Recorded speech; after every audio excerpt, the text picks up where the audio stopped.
Hello everyone, how are you? I hope you all are fine. तो इस chapter में बेटा मैंने आप लोगों को कुछ टॉपिक पढ़ा दिए हैं।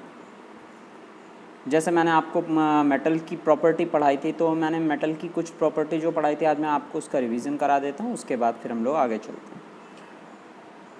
मैंने एक प्रॉपर्टी मेटल की आपको बताई थी, lustre. What is the meaning of lustre? Lustre का क्या मतलब होता है कि किसी भी चीज़ का अगर शाइनी चमकदार अपीयरेंस होगा तो उसे हम क्या कहेंगे? लस्टर कहेंगे। जैसे अगर हम देखते हैं, थोड़ा सा एग्जांपल देखते हैं। जैसे अगर ये एक कोई भी चीज़ हो, अगर इसको रगड़ने पे इसमें चमक आए तो इस प्रॉपर्टी को हम क्या कहते हैं? लस्टर प्रॉपर्टी कहते हैं। ठीक है। इसके बाद मैंने आपको एक प्रॉपर्टी बताई थी मेटल्स की। क्या बताई थी? याद करो थोड़ा सा, आप भी कुछ रिवाइंड करके रखा करो चीज़ों को। मैंने एक प्रॉपर्टी आपको बताई थी, malleability. What is the meaning of malleability? मैंने कहा था अगर किसी भी चीज़ को पीट कर उसकी एक पतली चादर बनाई जा सके तो इस प्रॉपर्टी को हम क्या कहते हैं? मैलिबिलिटी कहते हैं। तो ये भी एक प्रॉपर्टी है मेटल की। और याद रखना, कभी भी हम एक प्रॉपर्टी से मेटल डिसाइड नहीं करेंगे कि कोई भी एक प्रॉपर्टी से मेटल, जैसे किसी भी चीज़ को पीट दिया और वो अगर चादर उसकी एक पीट के उसकी चादर बना दी तो हम उसको ये नहीं कह देंगे कि वो चीज़ मेटल है। क्यों? क्योंकि कम से कम 4 से 5 प्रॉपर्टी जो बहुत ही बेसिक प्रॉपर्टीज़ हैं मेटल की, हम उन सबको कंसीडर करेंगे। और जब वो चारों 5 प्रॉपर्टी सही अप्लाई हो जाएगी किसी चीज़ पे तो हम मानेंगे कि वो मेटल है। जैसे अभी मिट्टी का एक टुकड़ा, गीली मिट्टी का एक टुकड़ा ले लो, उसको जब आप पीटोगे तो उसको थोड़ा बहुत चादर के तौर पे चपटी उसकी शीट बन जाएगी एक, तो मिट्टी का टुकड़ा मेटल नहीं है। तो ये बात समझने की आप कोशिश करो। तो हमने 2 प्रॉपर्टी यहाँ पे डिस्कस की। तीसरी प्रॉपर्टी मेटल की मैंने आपको बताई थी, metal can conduct heat and electricity. Metal क्या क्या कंडक्ट कर सकता है? मतलब हीट को भी एक जगह से दूसरी जगह पे ले जा सकता है और इलेक्ट्रिसिटी को भी एक जगह से दूसरी जगह पे ले जा सकता है। क्यों ले जा सकता है? इलेक्ट्रिसिटी के बारे में आपको पता है कि अगर इलेक्ट्रिसिटी किसी सॉलिड में कंडक्ट हो रही है तो किसकी वजह से होती है? ड्यू टू फ्री इलेक्ट्रॉन्स की वजह से होती है। ठीक है। तो यहाँ पे फिर हम आज एक दूसरी प्रॉपर्टी पढ़ते हैं, डक्टिलिटी। ठीक है। इससे पहले हमने मैलिबिलिटी पढ़ लिया है, आज हम पढ़ते हैं ductility. So what is the meaning of ductility? The property of metal by which it can be drawn into a wire is called ductility. मतलब क्या है? मेटल की प्रॉपर्टी, अगर हम किसी भी चीज़ को खींचकर उसको एक पतले वायर के तौर में कन्वर्ट कर लेते हैं, या उसको खींचने पर वो एक वायर के तौर पे बदल जाता है, तो इसी प्रॉपर्टी को हम मेटल की इसी प्रॉपर्टी को हम क्या कहते हैं? Ductility. The property of metal by which it can be drawn into wire.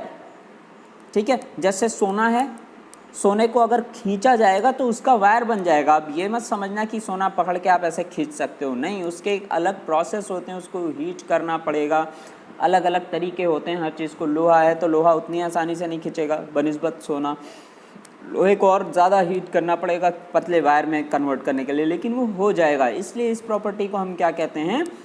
Ductility कहते हैं। ठीक है। अब आपको मैं और कुछ प्रॉपर्टीज़ पढ़ाता हूँ।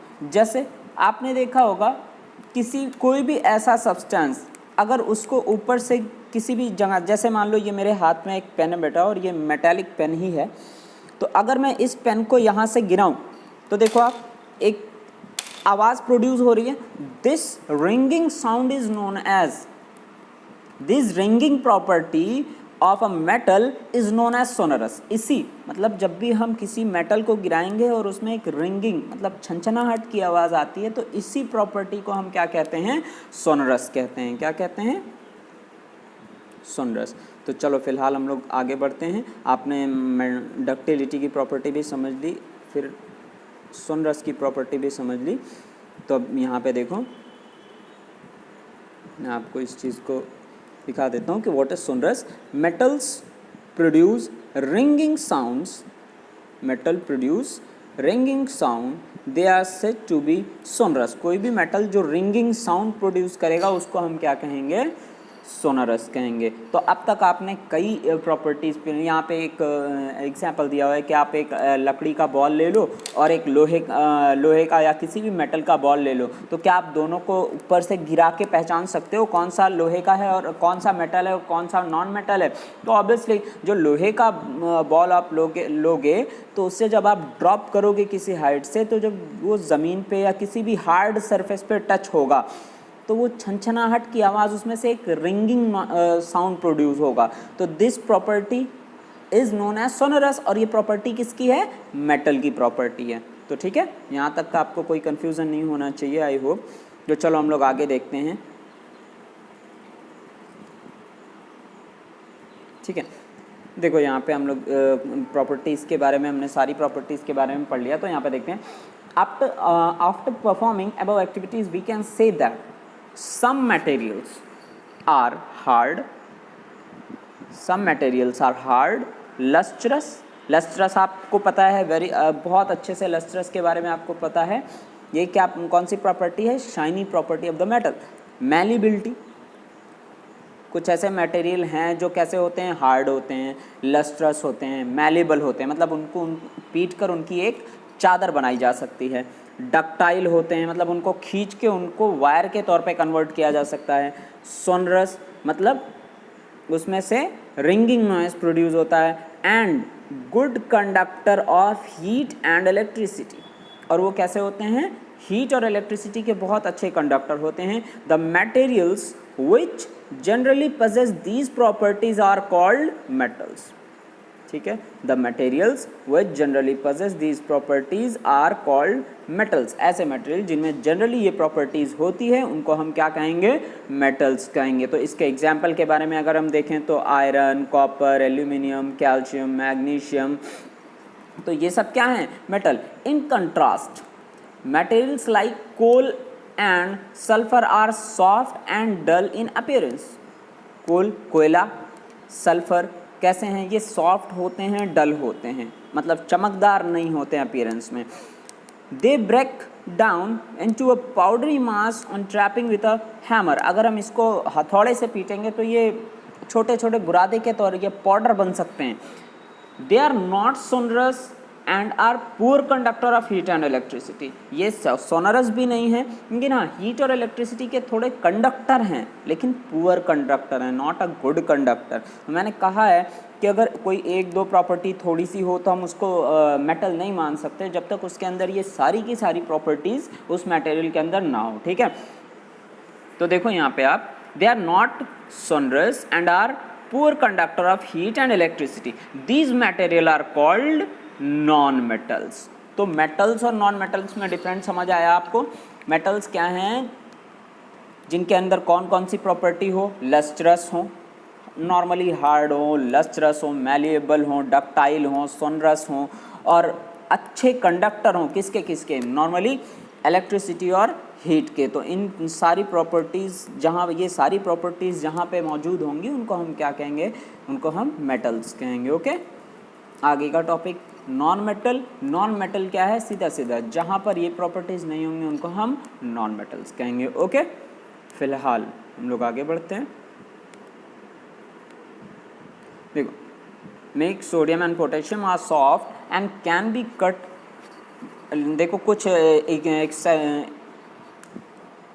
एक्सेप्शंस भी हैं जिनको आपको समझना है। जैसे कौन कौन? Sodium and potassium. Metals like sodium and potassium are soft and can be cut with a knife। ये इतने सॉफ्ट होते हैं कि इनको आप एक चाकू से कट कर सकते हो। Mercury is only metal which is found in liquid state at room temperature। ठीक है, मरकरी एक ऐसा मेटल है जो आपको लिक्विड स्टेट में मिलेगा। रो मेटल मरकरी आपने देखा होगा, डॉक्टर के यहाँ पे जाते हो आप नहीं जाते हो, या किसी आपके बड़े घर पे आपके किसी बड़े का अगर ब्लड प्रेशर चेक होता होगा तो आपने देखा होगा कि वहाँ पे एक इंस्ट्रूमेंट डॉक्टर यूज़ करते हैं, उसमें मरकरी भरी होती है, और जब डॉक्टर उसको पंप करते हैं तो मरकरी का लेवल ऊपर नीचे होता है। तो मरकरी क्या है? Mercury is also a metal. Metals sodium and potassium is also a metal, और इसमें कुछ प्रॉपर्टी, एक दो प्रॉपर्टीज़ ये आपके सिलेबस से बाहर है कि क्या, मतलब अभी आपको ये नहीं जानना है कि क्यों हम इसको मेटल कहते हैं। बस इतना याद रखो आप कि सोडियम कैसा है, सॉफ्ट है, पोटेशियम भी सॉफ्ट है, फिर भी ये क्या है, मेटल है। और अगर हम मरकरी की बात करें तो ये एक ऐसा इकलौता मेटल है जो रूम टेम्परेचर कितना होता है, 25 डिग्री सेंटीग्रेड। 25 डिग्री सेंटीग्रेड के टेम्परेचर पे कैसा होता है, लिक्विड स्टेज में पाया जाता है। Okay, so thank you so much. आज का लेक्चर इतना ही। अगले लेक्चर में आपको मैं बताऊंगा केमिकल रिएक्शंस विथ ऑक्सीजन, अलग अलग केमिकल रिएक्शन आपको बताए जाएंगे। Okay, thank you so much.